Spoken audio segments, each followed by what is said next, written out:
Hello and welcome to the Late Challenge. Someone asked if we could do the whole show about crisps this week, but I'm afraid not. It doesn't really justify 2 hours of studio time to talk solely about crisps. I reckon we could do it though if we need to. I mean, look, don't rule it out. There's many more weeks to come, and there's likely more defeats on the horizon. So, maybe 1 week. But this week we're going to look back at Brighton and forward to what Liverpool need to do for the rest of this season and beyond. I've called the show Liverpool Are Broken, So Now What? I'd actually already thought of this title, and then I saw something else that fitted in rather well with it. No offence to Peter McDowell, lovely fella, but on his commentary for the Brighton game for the club, he said at the start, "Dousers would have you believe that Liverpool was broken, not a bit of it." He was, of course, talking before we were defeated by Brighton, and he was referencing the Galatasaray game. Yeah, sorry, mate, with hindsight, 14 defeats kind of says otherwise. So should we start with some good news for you all out there? Well, it's that Liverpool aren't playing football for 12 days.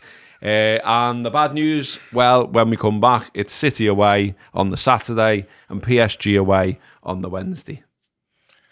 Sound. But yeah, we'll start off with a bit of Galatasaray. Obviously, me and Stu Wright did a little extra show, got into that, had loads of technical problems with it, but it kind of got it out there eventually. It'll be better in the future. You probably didn't notice anything if you listened to it as a podcast, but if you watched the video, well, it wasn't quite right. But we will get better at those things. But anyway, Galatasaray, well, it was good, wasn't it? So there's that. But equally, the Tottenham result looks and feels even worse than it did at the time now, I would say, given the fucking state that they are in. But yeah, Galatasaray, try and start off with some bits of positivity. What did we like about it? I'm going to turn this round very quickly, by the way. But what did we like about it? Well, it was a comeback win after the first leg defeat. That feels Liverpool. Anfield was Anfield. Yeah. That feels Liverpool. There was intensity, there was passion, there was work rate. That all feels Liverpool. You felt like they all wanted it. That's Liverpool. And even the manager, who was rather animated in that particular game. Although, as usual, he then downplayed it afterwards because he's got rather the habit of doing that about anything. And it's starting to fucking grind my gears, I've got to say. So, taking that game as an example, we've won 4-0. It's absolutely comfortable. It could have been 6 or 7 or 8 quite easily. And after the game, Arne Slot says, "The only thing I could complain about was that throughout this season we've created so many more chances than we've scored. And even today, we've underperformed against our XG." Just don't say it, mate. Yeah, but... No, mate. Every single game, but he comes out with shite. Did you see him say it? I did see him say it, but just don't say it. Recognise the climate you are in and stop. But what's the difference between him saying that and Ekitike saying after the game that we should have scored 10?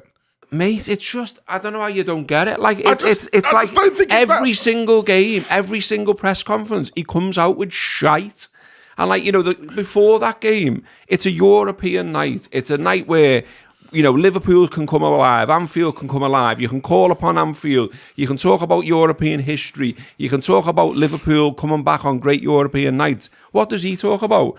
Or whether it's justified, whether he has criticism against them or not. No one's asked me. You're manager of Liverpool Football Club. Okay, so there's go into bat for Liverpool, not for yourself. Two things here. The first thing, yes, you're right. Yes, he absolutely should say all those things. Yes, he absolutely should. And he doesn't. Everyone. And he doesn't. And he doesn't. The second thing, he was asked a question about do you think that they're booing you? And he answered that. Just say it doesn't matter. We're concentrating on the European night. Well, no, but he kind of did say it doesn't matter. But mate, it's every, apparently I've done a lot of things wrong. Yeah, you have, mate. You've been at the helm for 14 defeats in one season, which is absolutely shite. Look, and we can all throw in mitigating factors. We have done all season. We will do again. But being spiky and arsey and defending yourself rather than just talking about Liverpool and making it positive and maybe engaging the crowd and maybe engaging the emotion that this club has always harnessed and been great at harnessing. He hasn't got it, mate. See, I think these are two separate things. And I definitely think you're right that he should do more of the tub thumping thing. He definitely should realise how important that is to the wider people. But the defending himself part, like genuinely, he gets asked the same questions over and over and over again. If it was you or I in that situation, eventually we'd be just like, well, no, I'm going to defend myself in it. I think the problem is... He's done it, and there's not a lot of defending himself. We've lost 30% of matches this season. I know. But that is the problem, though, I don't want to hear about why, like, it's something to do with the opposition, or it's how the opposition's setting up. I don't want to... That annoys me too. I don't care whether he thinks he's unfairly criticised either. I care about Liverpool, and he should care about Liverpool and look like he does, and do his utmost to engage us, to be part of it, to help him win, and he is not doing that. Yeah, I know, that's fair. And again, I still think if he's asked the question, he's allowed to answer the question. He's allowed to defend himself. But it only becomes an issue when that's all he's doing. When he's not doing the other things that you're on about. I think that's fair enough that criticism comes his way. I just think that we're in a mode at the moment where there is very little that he can say that people are going to be all right, fair enough, sound. There's always going to be something that he says that people are going to jump on. What I would say is I agree with you that the best way to get around that is to just try to be a bit more, we can still do this, try and whip up some positivity. But I guarantee you, even if he did say all that, there'll be people out there calling him deluded and saying, how could you be so positive? We're shit, we're doing this, blah, blah, blah. There's still a middle ground. It's not binary. Literally what I've just said, if he'd have tried to do that, I think it would have been fine, because any Liverpool manager that I can remember in history pretty much has talked up European nights. Why? Because we've won 6 European Cups. We've got a huge European pedigree. Loads of the culture around Liverpool Football Club is based on going into Europe. So just use that. I agree. It's a fucking time. No, I agree with all that. But what I'm saying is that if he had said that, there would still be people who would have been arguing, who would have been upset with him for saying it. They would have been wrong. But in his mind, he probably didn't look. I don't agree that if it engendered that spirit, people would have gone, "You're wrong." He would have gone, I'm up for it. We can beat Galatasaray, and we did. People would have been like, "Oh, well, how can you say that when we've been so shit and all this kind of stuff?" I'm not having that. That's all, honestly. I think. We know the internet. We know that there are people out there forget the internet. I'm talking about people who go to match. Yeah, I'm talking about he's losing the fucking crowd. Yeah, but he's not seeing the difference between one and the other. He's seeing them all as Liverpool fans. That's the point. And he's not a Liverpool manager then, is he? You know what I mean? You've got the Kop, you've got one of the most famous stands in the world, which is known for passionate support. So maybe wake up to the fact that that's part of the club, and getting the fans on side is part of being the manager. He did say that after the match, though. After, yeah. But, I'm on about before. Go try and pump us up a bit.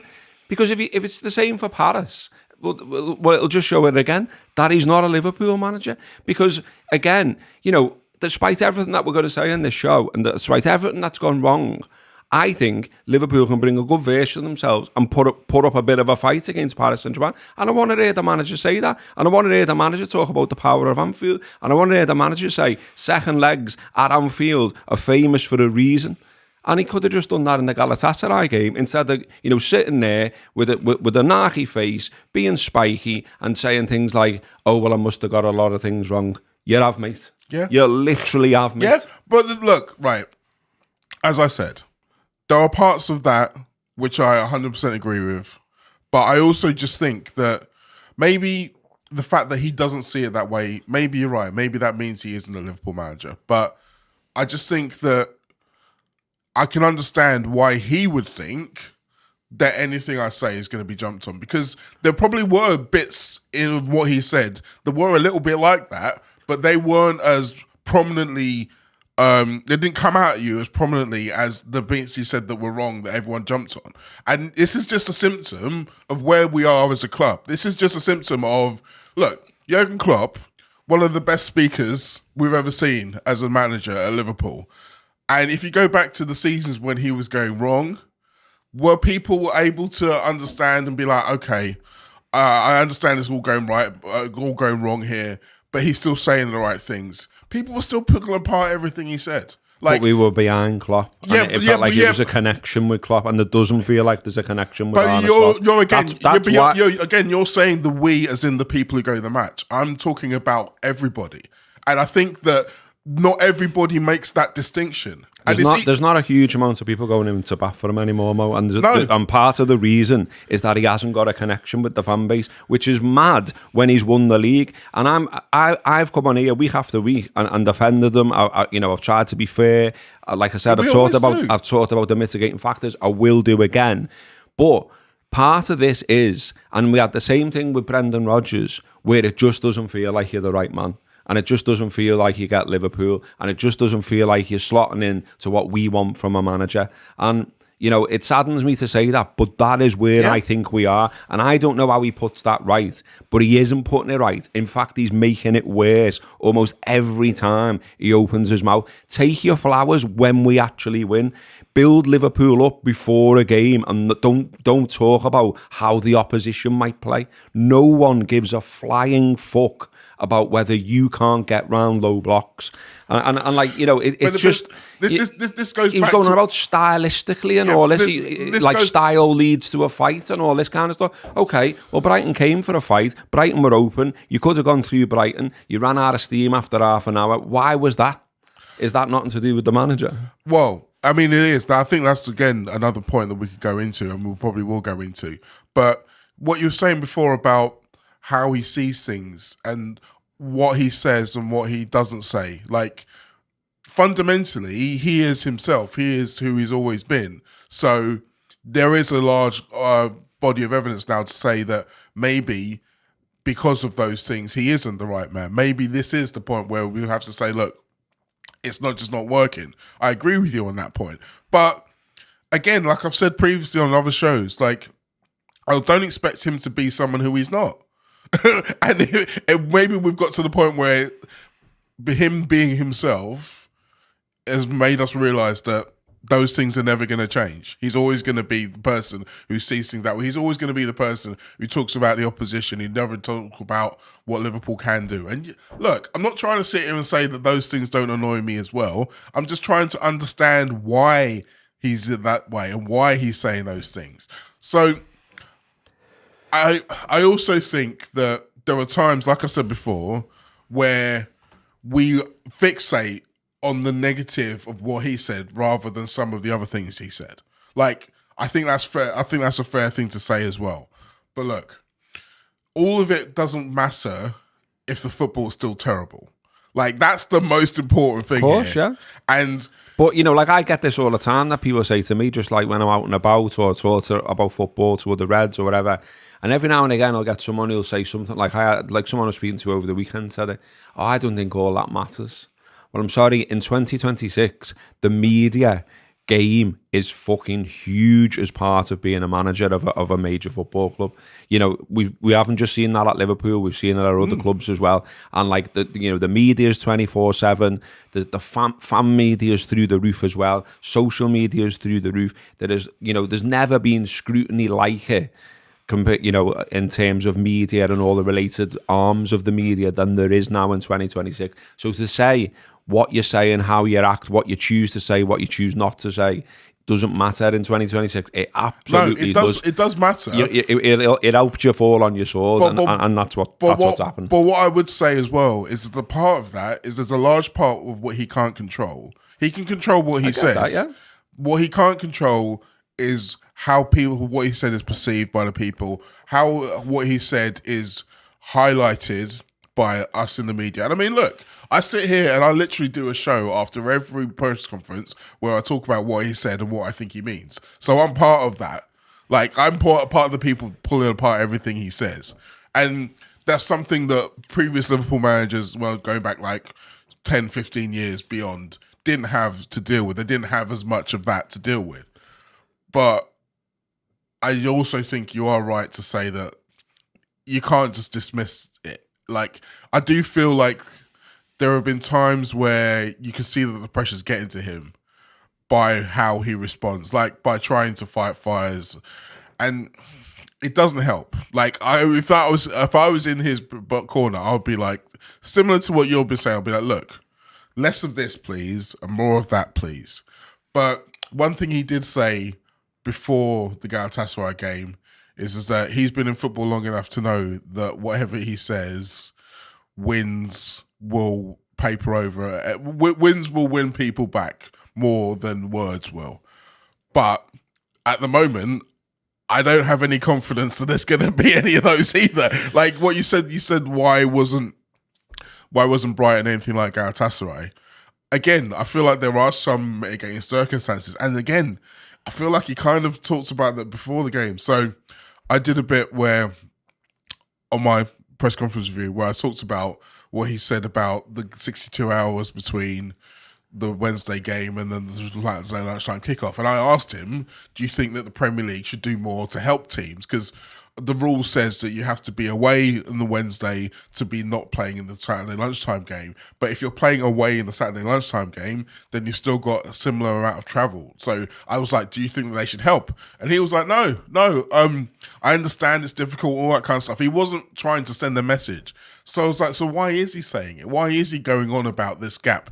And it's almost, well, the point that I made on the show was that the only other thing I could think of why he'd be highlighting that so much is almost as a message to us to be like, well, look, don't expect it to be as gung-ho as it was against Galatasaray because of all these things. And it's like, you might be right, but again, to put that message out there beforehand to say, by the way, we might be shit because of all this. It's not the way to do it. It's no good. It's not the way to do it. You know, it stinks of a manager who, you know, is drowning in terms of his job now, because, you know, I can remember Moyes at Man United, and we all absolutely buzzed off Moyes at Man United because it just wasn't for him. He come in at the wrong time. He struggled with it.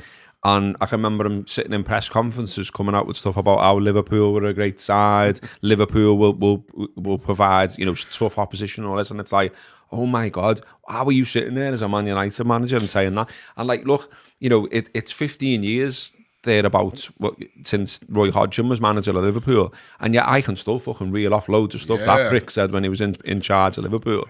So, you know, this is where, again, I make the point that all of this absolutely does matter. Yes, first and foremost, football, the actual results and all that kind of stuff will buy you a lot of credit, but the words matter massively as well. How you act matters massively as well. And I think some clubs, like, you know, some clubs aren't as are. Some clubs don't put managers on a pedestal in the way we do. Agree. But you know, unfortunately, that is part of the job at Liverpool. And you know, we've had our Shankleys, we've had our Paisleys, you know, we've had these managers, Klopp, obviously, where we've absolutely adored them. I mean, you know, I think me and Stu mentioned it in the week. You know, even Rafa, like, you know, the Rafa Toller, like, you know, walking through the streets with a painting of the manager on a big stick, like he's a religious figure. That is what it is. Rafa's a really good example, because Rafa's not a tub thumper. Rafa's not someone who you go and expect him to see in a press conference. But he was an arsey bastard, and he went into fight for Liverpool. Yeah, but he understood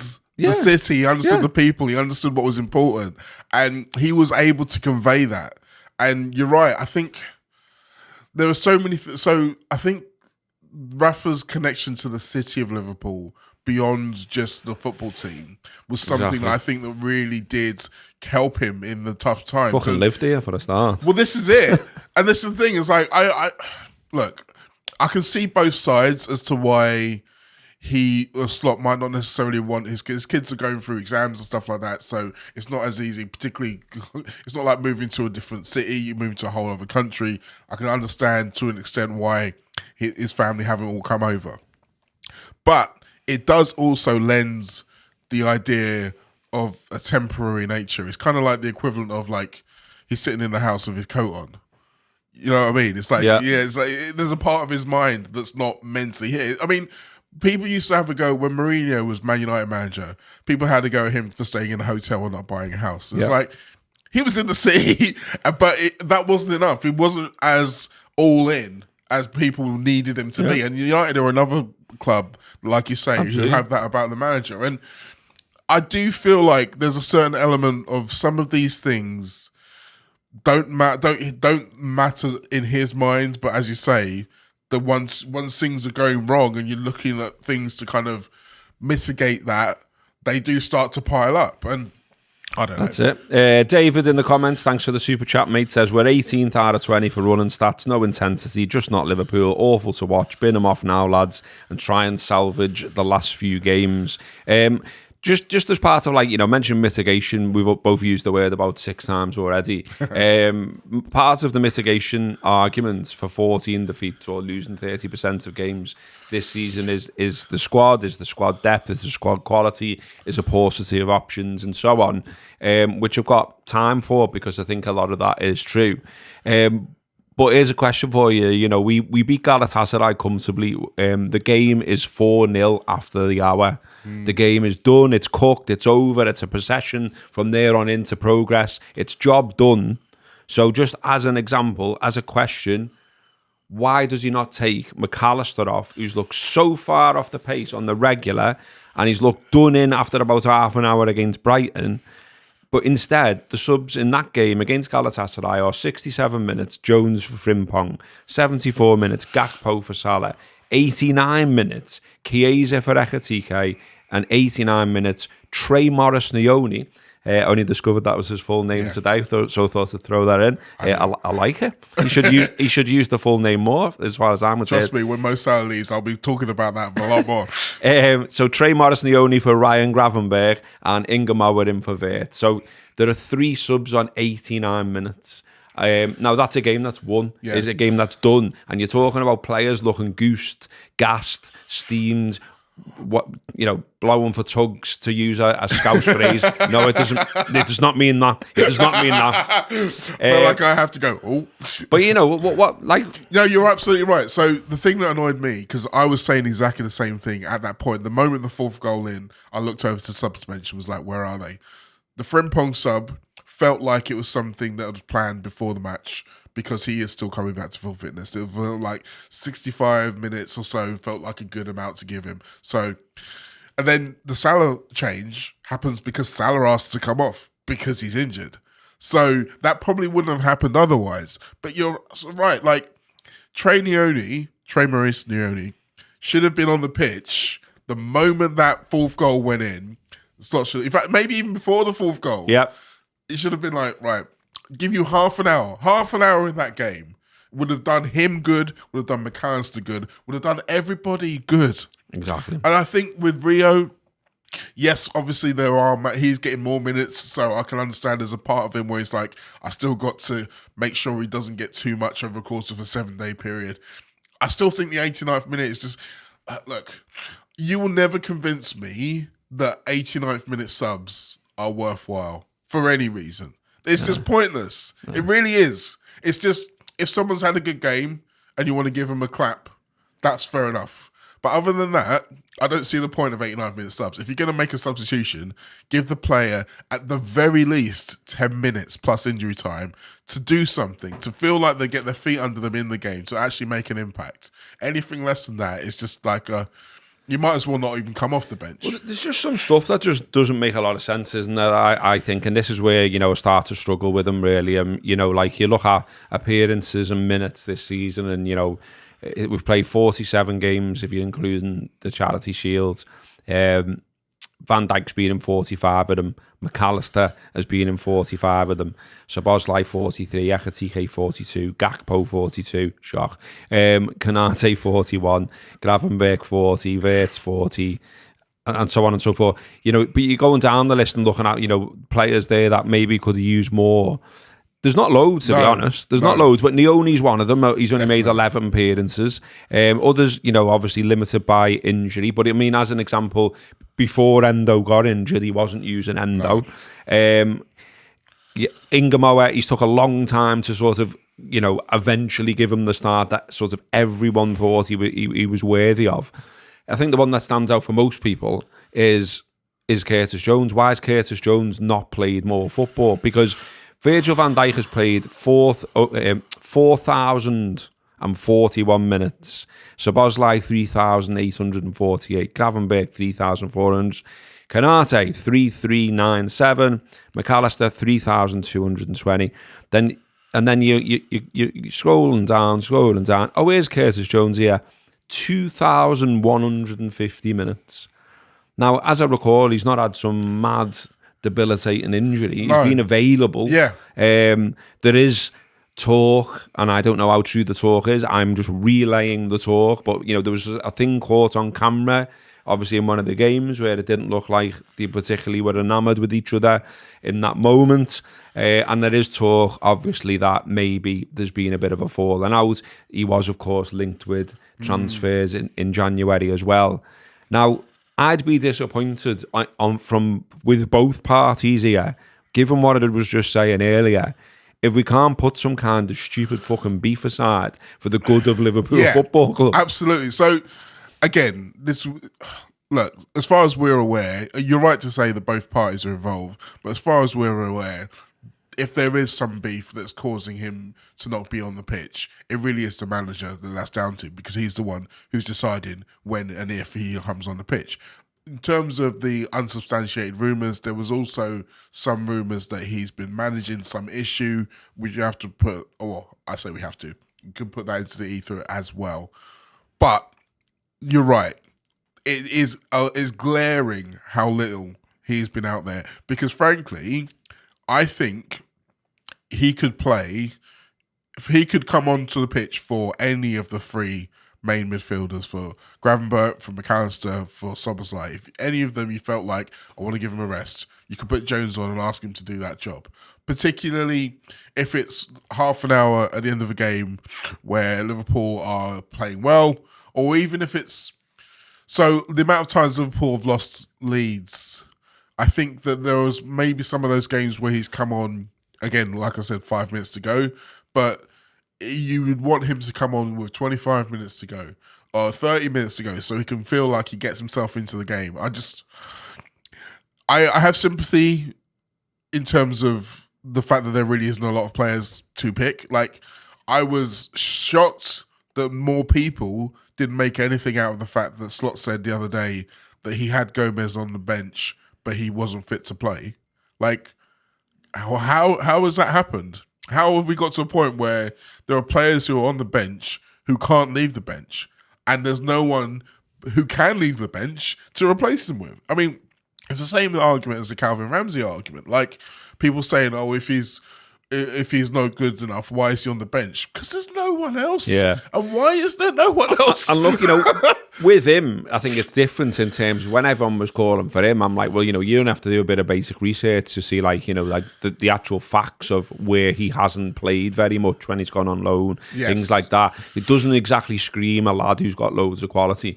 Curtis Jones, meanwhile, is a proven, seasoned Premier League performer who simply just isn't getting many minutes when everyone's seemingly goosed. And I don't get that. The other thing is there's like a wider thing here as well. And again, it's sort of like fans are going to talk about it because there's little things creeping into the public domain. And there's the idea that, maybe this manager, and look, head coach, but, maybe this head coach, values recovery over actual training. There's lots of suggestions of that. There's lots of suggestions that, obviously, well, not suggestions, fact that one of the reasons he got the job was keeping people on the pitch. And yet that seems to have now ran out as well. And instead we're seeing players that simply can't do 2 games a week. And, we all... saying about the schedule, absolutely. Saying about the injuries, absolutely. I've got a degree of sympathy in that. Like, I was looking at it when I was watching the game thinking, it is a pisser, not only for the manager, for all of us, everyone with a stake in Liverpool Football Club, that we play well against Galatasaray. And okay, you can do the opposition thing about they're not that great and all that, true. But, to spirits are up, and then you go into the next game and your goalie's injured, Mo Salah's injured, and then Ekitike's off the pitch within a matter of minutes as well. If he had any hair, I could understand why he'd be tearing it out at that point. Because I know I was, because you're like, fuck's sake. And, not now. Like, every time we seem to look for or be sniffing out a little bit of momentum, it's like there's another punch in the face. And it's, but, there's also patterns here as well. So I think it's 4 times now where we've played in the Premier League after playing in Europe and lost. And so it's like, again, that's got to come back to the coaching team and the fact that, and you think about Klopp and when he was managing McAllister, if McAllister played international duty, we all knew he was shit the next game. He just always was. And I can remember him like hauling him off Wolves away. Yeah. Because he was miles off. And so he's always had that in him. Now he's a bit older, and you're playing him virtually every minute of every game, and it's like... And it felt like... Absolute head scratcher. It felt like he learned that lesson last season, because the Nottingham Forest game that he continued to reference throughout the season, he did that. He played him after the international break, and he was rubbish. And then after that, he stopped doing it. But now it feels like he started doing it. And this is the point where I'm starting to really worry, because part of the reason why I've not been as quick to write him off as a lot of people out there, and why people have been critical of me for not doing so, is that there were so many good things that I thought that he was doing last year that you think they kind of just disappeared. Like, he kind of just forgotten or lost the ability to change a game at halftime and suddenly they look better. Like, the ability to change things on the fly that we were hearing from Trent Alexander-Arnold and stuff, that he was able to predict the way a game was going to go in training beforehand, and then it would go that way, and then they'll be able to deal with it. And things like that, if you either have that talent or you don't, I don't understand how that can be lost. But a lot of them are being lost. So you mentioned the Ekitike injury, right? So the good thing about the way we played against Galatasaray, a lot of that was down to the strikers and the way that they played. The way they were, Ekitike and Salah kind of split out wide, allowed Szoboszlai and Wirtz to kind of come into central positions, and then there was the four of them that were all quite close together. You had Frimpong and Kirkes doing the big widths on the outside, and it worked really well. And then you take Salah away from that, and you think, okay, maybe it might not work as well, but we're going to keep doing it because we've got Ekitike. We'll put Gakpo in there. He can do some Salah bits. But then you take Ekitike out again, 5 minutes in. And it's like, at that point, what I would have liked Slot to do, what the Slot of last season probably would have done is, okay, well, that game plan's not going to work with these players. We need to do something different. But that's not what he did. He tried to do the same thing with players that don't suit that system. So instead of Salah and Ekitike as the strikers, it's Gakpo and Wirtz, and they just aren't the same players. They just don't do the same things. No one was running in behind. It was very easy for Brighton to defend against. And again, this is one of those situations where how has that skill been lost? Is that just the pressure of the situation, which means he's not able to be as calm and be able to see things? Is that the person standing next to him is different? So maybe some of those times it was Johnny Heisker who was noticing things that it was telling him, and they were working together, and now Giovanni Van Bronckhorst isn't doing that as well. I don't know, but it's noticeable that all of the good things that we were saying about him as the coach last season seem to be one by one disappearing. Yeah. In terms of the game, other little bits about the game where you thought, we've mentioned already that, obviously Liverpool are playing only 60 odd hours later, going back out there. Brighton have obviously had the whole week off. We've got Darren England as the referee.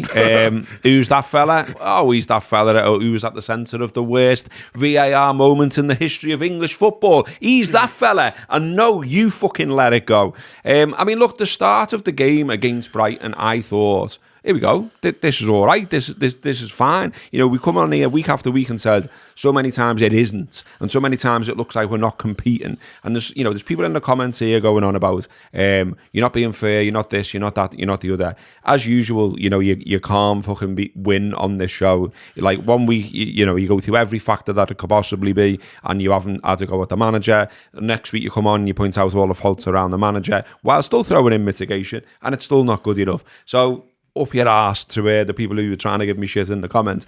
But the start of the game this time around, given that we played in the week, and given that I thought, it might be a challenge, I thought there was energy to it. We were pretty good. We were pretty positive. Kirkes, I thought, was leading the way again in terms of providing energy. I think he's been really good, and he topped that off with a great goal. But there was stuff that was annoying me very early on, and we've touched on it a little bit already. Within minutes, James Milner, who's about 40, is running round doing Szoboszlai, doing Ekitike, and no one's seemingly bothered about that. Like, to me, you should have someone, maybe the captain, maybe someone in midfield, whoever, going and telling him to fuck off. Yeah. Go and saying, what are you doing, lad? Or go and stick one on him. Because he might have been great for us once upon a time, and he was, and he's great, and I still like him. But that day, he's got that shirt on. Go and get into him. Go and do that to their players. Do you know what I mean? Because, like, I was looking into it a little bit, and I've started to think as well as everything else, are we just soft as shite a little bit? Do we need more leaders? I would say, yeah. Do we need more aggression? Do we need both? Yeah. Because we're all a bit Lion from the Wizard of Oz at the moment, I think. We should be something that we don't show enough. Like, where's the bite? Where's the fire? Where's the fight? Brighton, and look, this is not, the be-all and end-all by any stretch, because when I get to the end of the sentence, you realise why. But Brighton are top of the yellow cards league. Now, it's not a league I want to be topping. No. But nevertheless, it shows something, doesn't it? At the very least, at the dirty bastards, which we saw at the weekend. But, they're top of the yellow cards league with 79 yellow cards this season. Liverpool are 14th with 49. Arsenal, by the way, top of the league, going to win the league, 20th with 40. So it's not the be-all and end-all. But nevertheless, it's one of those things that shows fight. It's like someone thinking he's being a smart ass in here saying, the running stats thing. Yeah, mate, I'm aware of the nuance of the running stat, and I'm aware that it doesn't tell you everything. And I'm aware Liverpool got 92 points with poor running stats. And I'm aware Chelsea have loads of possession and have got poor running stats. Blah, blah, blah. I'm not fucking stupid. But when you see the running stat, it kind of matches the eye test, where you're just thinking... That's the point, isn't it? Yeah, it's like, this just adds to what I'm already seeing as a fan, where I'm thinking, it just looks like week after week, the opposition want it more, put more in, run more than us, tackle more than us, fight more than us. And as I said before, that fucking result against Tottenham Hotspur looks so shit. It felt so shit at the time. It's got shitter as the days have gone on. And that is some real indictment of the fight in Liverpool right now. Yeah, so going back to the beginning of what you said about Milner, right? I was annoyed about this because it felt like Milner knew that there would be no pushback from him doing that. He knew that he would be able to do that and get away with it. And part of that is because obviously he knows the players. And I don't know, obviously this isn't by design, but if you think about the team that he was in, the team that was great, the team that won the league the first time round, there was a mix of the snark and then the laid-back cool fellas. It feels like all the snarky ones have left and all the laid-back cool fellas have left, but are behind. The only one I do always flag up is Robertson, but he wasn't playing at this point. And that thing that Milner did reminded... Do you remember last season when Lallana was playing for Southampton and he came to Anfield and he put one... I can't remember who it was he put one on. It might have been McAllister. And no one mentioned it. Like the players, it was a similar situation. They kind of let him get away with it. And it's like, Arsenal might not get a lot of yellow cards, but you will never say they're not aggressive when you watch them play football. Liverpool aren't aggressive enough. And this isn't just about running. It's about where and when you run. So you were saying before about closing down. Yeah, the genius thinks, as I basically saying, we're still misunderstanding it. Funny enough, we're not, mate. I mean, go ahead, start your podcast and tell everyone why Liverpool consistently running less than every other team and running, Spurs running 8 kilometres more than them in one game and Brighton running 5 kilometres more than them in a very open game. You do your podcast, lads, and you tell us why that's great. Because it isn't great. No, and look, the possession... Because being passive is not working for Liverpool, ultimately. The possession thing is one thing, and you are more likely to run less if you have a lot more possession, but not always. So, for example, Man City against West Ham a couple of weeks ago, City, I believe, had 70% possession. They still outran West Ham. And again, it's not just about the naked running stats. It's about how and where and when. And as I was saying... You watch Liverpool in situations where Brighton have the ball in dangerous areas. You think, okay, you want someone to run out to him. That doesn't happen. Exactly. They'll kind of stand there and they'll put their arms away. Look at their first goal. Like, it's just the biggest piece of piss I've ever seen in my life. And it absolutely underlines what I'm talking about Liverpool having no fight and being soft as shite. It's early in the game, so they're not knackered at that point, surely. Well, and every aspect of the goal is a fucking piss take. Do you know what I mean? Like, we've lost it easily in midfield. The goalie fucking booms it at Kanate. He can't control it. It goes out for a throw. So succession of fucking dozy bastard moments to even get there. Then it's out for a throw. And for them to be able to engineer getting it from a throw into our box and then into our net is just an absolute piece of piss at every stage. Yeah. You've got Frimpong trying to sort of close down two players on his own. You've got everyone else standing there and fucking having a nice little watch. Then Kanate is a big fella who's good in the air, or supposedly is. He doesn't even jump. And then he's wafting his arms around as though he's being fouled, and the ball's in the back of the net. The reason he doesn't jump is because what Welbeck does is smart, is that he puts his arms on him early. But the problem is that Kanate should know that that's what he's going to do. So the thing you do is what Arsenal defenders were doing against Haaland yesterday in the final. You make your mark on the striker early. You be physical with them first before they are with you. You stop them being able to get the free jump on you. Stop them getting the free move on you. Because yes, Danny Welbeck did really well to get that advantage, but that shouldn't be a shock to you. And then he turns around and like appeals for a free kick. No, mate, no one's going to be giving that as a free kick. It's up to you to understand that this is going to happen and to counteract it perfectly. And yeah, there was too many. Again, that kind of feels a little bit like the naivety of, oh no, wait, that's not fair. He shouldn't be allowed to get away. It's like, and well, look, that like not fair. That I agree on the sort of like almost like that. It's not fair, Kevin the teenager attitude type of thing that I'm seeing. Like again, it just doesn't say to me we're in the right place, either physically or mentally. Week after week, like it goes to Kanate's face on the second goal, and he's fucking rolling his eyes, and you're like, what are you rolling your eyes at? You've been shit, lad. You've been shit in this game, and you're rolling your eyes. And it's all like it's back to like I remember saying, coming on here talking about when we got beat by Man United at home, and I was like, where's the fight? Where's the desire? It's Man United. And like there was a moment in that game, Mamardashvili was in goal, wasn't he? Yeah. And he's like making like a fucking string of saves, and people are just like, Sam, it's just gonna go in that, and I'll just.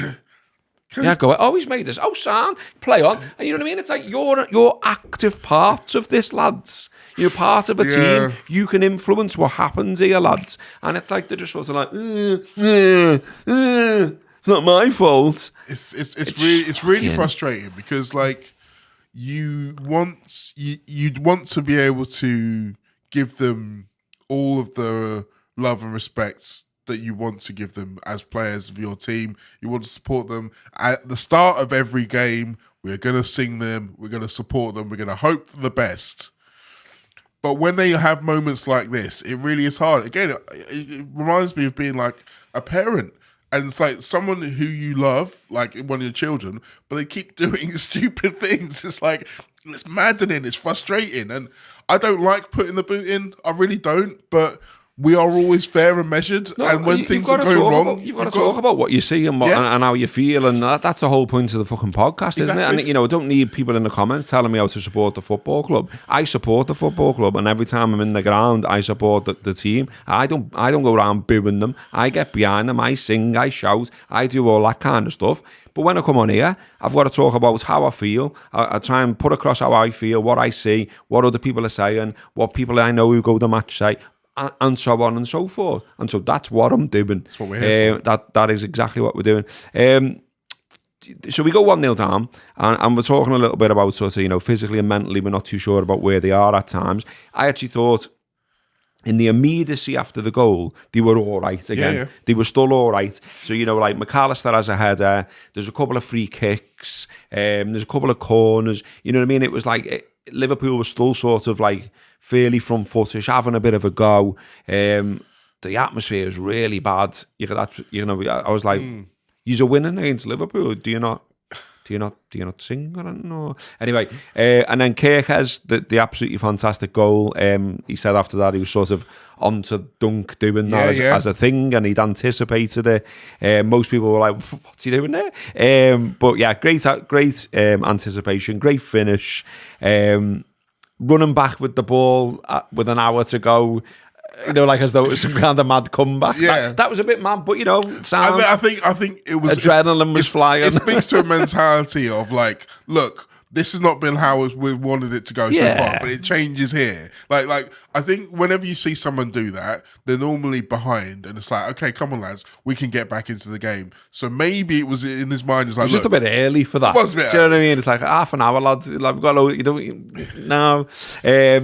But yeah, a little bit, I don't know if this is only me because no one else has said it. Maybe it's because of the player involved. And I don't mean it as like he's the standard of player, but the Senna vibes, the little chip over the keeper. So maybe he's going to have a fantastic... I mean, we've got a big break now. We've got 12 days without football, but maybe he's going to go on a mad run now, you know what I mean, and like score against PSG. Hopefully. Do you know what I mean? That'd be sound, wouldn't it? The trying to find anything here to cling on to be honest with you. The sad thing is, and I don't know if this is just me and my defeatist attitude that I have at the moment, but when he scored, the first thing I thought of was, well, great. He scored against Brentford and we thought we were going to get back into the game. We still ended up losing that game. That was the first thing that came to my head, and it probably shouldn't have been. I probably should have been like, Liverpool back in it now. They can start to really kind of force their will on the game. But ultimately, it turned out that I was right, which is a shame. But I liked the attitude of what that represented, not just the fact that he was alive to what Dunk was doing, but the fact that he clearly still thought, however bad the game was at that point, Liverpool can come out of here with a win. He wanted to try to do something to try to inspire his teammates. I feel like we can love him. I feel like, if we don't know already, I feel like, he's got it in him to be a Liverpool lad, you know what I mean? Like, I can just imagine him to be like, have a bit of a cult hero status as time goes on. I think he's got the spirit in him. He's got the fight in him, do you know what I mean? He's someone who, once he gets his feet under the table a little bit more, he might be someone who starts kicking people up in the air when they need it. Yeah. I wonder what he's like, you know what I mean? Like, just like knocking round in life or whatever, because it even made me laugh. I seen like a graphic of like, the teams or whatever, and it was like, bearing in mind the situations where those graphics would have been made, like, they're all just stepping in front of a green screen and someone snapping the face or whatever. And so, like, the majority of the Liverpool team on this graphic I seen was like, either a full smile or a bit of a smile, or, and he's just like, fucking what? Like, even in that moment, you know what I mean? Like, you're just getting your photo taken by a green screen. It's like, fuck that. Yeah. What? I want them to know I'm ready for business. But yeah, that's the thing. It's like, once he feels more comfortable within the group and within the team, I think that's something that we can really harness. And yeah, fair play to him. He's someone who I feel like over the course of his Liverpool career, there's going to be moments where it's like, only he could have done that. Do you reckon I could pull off a Kirkes? Oh, the hair? I was saying to, not that everyone who's listening is going to know who Johnny is, but I was saying on Saturday to Johnny, my mate, you could do a Kirkes, lad. But I'm trying to persuade someone to get the Barnet like Kirkes. Anyway, in terms of game as well, just the dad in England fella, no, you let it go. Could he not have sent Minte? Yeah. Dive? Yeah. Second yellow? I mean, and the thing is that we've seen it happen before, haven't we? So who is it for United? Someone got sent off for a second yellow a couple of weeks ago, was it? I don't know. Or was it in the Man United Newcastle game? I remember seeing someone definitely getting a second yellow card for diving. And that definitely did feel like someone was exaggerating contact. But look, I think... I know one of these things that Slot says that people probably don't like, but I kind of agree with. It's like, we need to be in a situation where we can ride a referee's decision and it doesn't affect the game. I know. Because, I mean, I was going to mention, and I will mention because we're here, but, I think we all looked at the second Welbeck goal and was like, well, is that defo? Even he thought he was offside. Yeah, he was knocking around going, not sure about that one. And then it seems to be that it's the 5 centimetre allowed blah, blah, blah, blah, I don't know. Yeah, I think it was Ed Rooney talking on something, and he's like, I just don't know what the fucking rules are anymore, and I don't like. Can we not get back to just having games of footy? It was one of them moments when, I mean, apparently we have benefited from the same 5 centimetres the other way around, but on this occasion we didn't. The Darren England fella has given it, and on we go. After that. One thing that was starting to do me head in as I was watching us, not only were we not dealing with crosses again, because that's another cross. Yes. Too easy for them to put the ball in, not really closed down. It's a good cross, to be fair, but it's, cross into the box, not dealt with in terms of actually stopping the cross, and then not dealt with once it's in the box as well, which is a bit of a pattern and not a great one. Some of our attempts to get something, and look, I respect the fact that obviously Ekatiké's off the pitch, we can't call upon Isak and all that kind of stuff, but I just felt at times we were like almost trying to like make the perfect goal. Do you know what I mean? It was like we get into good positions and you'd think the cross is on there, lad, and then come back again, and then just keep going around the edge of the box like that. And I don't know, like it's a bit of a modern footy thing as well. I think at times almost this like you can't take a chance. You know what I mean? You can't whip it in the mixer, to use an old expression. But you know what I mean? It's like I was wondering if we were overplaying, looking for the perfect chance at times. I think we were. I can kind of understand to a certain extent why, because if you look at Lewis Dunk and Van Hecker, what they are good at is aerially heading balls away. And then you look at Gakpo and Wirtz, who are playing as our forward lines. Like, Gakpo doesn't really use his physicality well in terms of being able to get into position to challenge for a header or beat a man for a header. Like, he's no Sadio Mane when it comes to winning headers against defenders. So you look at it and you can understand why someone will think, well, I could put it in, but the chances are they're going to head it out again. But the way around that, and this is the thing I think we really should have been doing more of, is get more players in the box. Yeah. So the amount of times that when someone was ready to cross and he looked up and saw 5 Brighton players and 1 Liverpool players, honestly, the amount of times I was like, there's no one in the box. There's no one in the box. There's no one in the box. And they're all standing around expecting to try and kind of dance their way through this kind of ring. And it just makes it easier for the defenders to defend against because they're all static. And yeah, there's an amount of this which is the tactics. There's an amount of this is the player's own response to stress and pressure of being behind.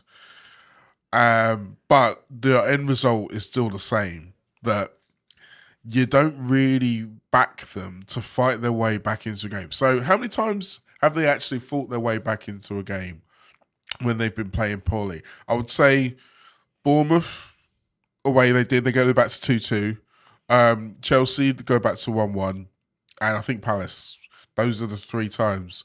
But in 2 of those times, the first 2 of those times, they'd Slot had already gone for the gung-ho, take Konate off and throw as many attackers onto the pitch as he could. So when they did get back into it, there was no structure to defend. So when the opponents did start attacking again, it was all over the place. And I tweeted about it when he took Konate off. And look, we've already explained the fact Konate was not having a great game. No. I think that's very clear. It was that Konate. My point was, the way I tweeted, is the fact that as a tactic, the idea of taking a centre-half off and replacing him with an attacker has not worked at any point this season. That was the 6th time that he's done that, and all of them they've lost. So if you the subs were blowing my mind, if I'd be honest with you. It all felt a bit shit at the wall again, and it was like, even like, I'm watching them bring on Matoma and we're bringing on fucking Kaza. And I'm just like, oh my God, fucking, is this just, are we just being trolled this season? Like, what's the crap? Robertson on for Kirkes, Chiesa on for Konate, as you say, and you're just like, I don't know what we're doing. As soon as Matoma comes on, he's nearly set up a goal. And like, we went from in one game direct, confident, looking good to ragged, mistake-ridden, and no confidence in the same game. And it's that fragility which keeps coming back. We've now conceded more this season than we did in the whole of last season. We were outrun. We mentioned the running thing. Jones is clearing one off the line on 86 minutes. 14 defeats, 10 in the league. Worst for 10 years. It wasn't the plan to do it this way. However, we've pretty much done the show. And the next bit of the agenda is, so now what? And what I had written down to talk about now was, so short term, what can be done differently? Are there any hopes of overcoming City or PSG or both? Blah, blah, blah. I've referencing Chelsea, Villa, Everton, Brighton, all the rest of it.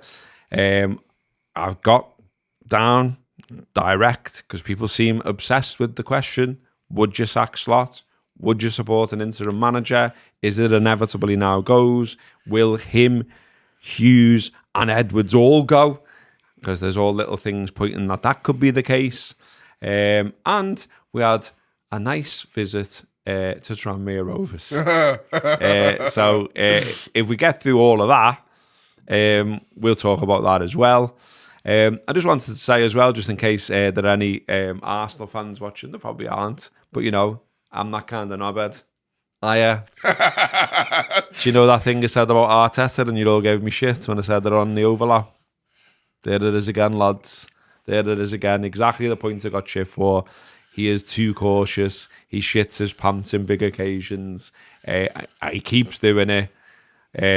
Yeah. Oh yeah, and we got absolutely loads of tweets this week as well. So if we've still got time in the subscription show, we'll go through those as well. Just on Arsenal as well. I don't know if you saw it, but they made a video before the game, moments like this. Yeah, sorry. And it was all like, about together and all of that. And I get it. Look, Liverpool do stuff like that as well. But what made me have a little chuckle, because I couldn't help myself, was that on Twitter, X, as it's called now, if someone puts something out and it's wrong, it's got this thing at the bottom where it says readers have added context. So that Arsenal video, which it just said moments like this, and like I say, it was all like about sort of all coming together and blah, blah, blah, blah, blah. And we'll take it home together. The readers added context was, they in fact did not take it home together. It's like the narrator at the top. Look, mate, Arsenal fans, you are probably going to end up having the last laugh this season. You are likely to win the league. Look, so for now, we can just have a little bit of fun. Look, last season, the team who lost the League Cup final went on to win the league, right? That's what I would be saying if I was you as a comeback. But for now, it is still kind of funny. And the whole point about Arteta, I do think is valid, because I looked at the team that he picked to begin with and was like, okay, I'm not sure how that's going to work. Like, I like Kai Havertz. I think that, if you got Martinelli on the bench, he's probably going to do a little bit more in a big game. He's going to be someone who's going to run at you. But they went with the more defensive way of going about it, and it didn't suit them. I also think it's going to be fascinating how that game influences the league game. Now, look, the league game might not matter. They might still have won the league enough points anyway. I mean, they can fuck up a couple of times and still win it, can't they? They can. But, I mean, I spoke to an Arsenal fan that we both know at length the other day, not just catching up with him. But we did end up speaking about Arsenal. And I said, how are you feeling about it? And he just, I can imagine. He just wasn't sure. And he was just like, I'm a bit of a mess. He said, I've not said the word quadruple at any point in my life, and I'm not going to start now. He wasn't, he wasn't like full of confidence. He wasn't full of bravado. And I thought, that's mad when you're top of the league. And he said, I'm just worried. I'm not enjoying it. I need to get over the line. So anyway, right, that'll do us for the free show. Do come over and watch the subscription show. This week it will be football heavy, because I've got all this stuff down here to answer and talk about, and we haven't got there because we were too busy arguing at the start of the show. So we'll get over there and we'll carry on the argument. Come over with us. Thanks for watching live. Thanks for listening for those that consume this as a podcast. Hope you've enjoyed the little extra ones we've been having a go at as well. Intention is to keep on doing that. We're going to try and we're just trying to grow the thing as ever. And yeah, nice one. You've got a little bit of time off now, haven't you? So go and relax. Find a reason to put a smile back on your face, whatever that might be. We'll be back next week regardless, talking about something. Don't know what. But come over to the subscription show where we will definitely be talking about slot, the future, interim managers, all the stuff that you keep asking me you want me to talk about. We will be talking about it over there. Thanks very much. Goodbye. Love you. Running stats. Meh.